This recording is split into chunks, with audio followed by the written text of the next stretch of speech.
तारीखी जगह पर लेकर आए जो कि इस्लामाबाद में। बड़ी हैरानकुन बात है कि यहाँ पर एक गार है जिसके 7 दरवाजे। गार के अंदर क्या है, इसके आसपास क्या है।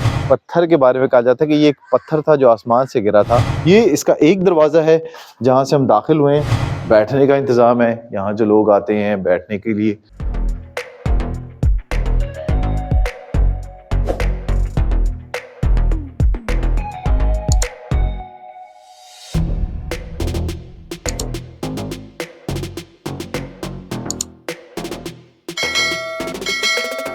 वेंटिलेशन का इतना बेहतरीन इंतज़ाम है कि चारों तरफ से हवा क्रॉस हो रही होती है।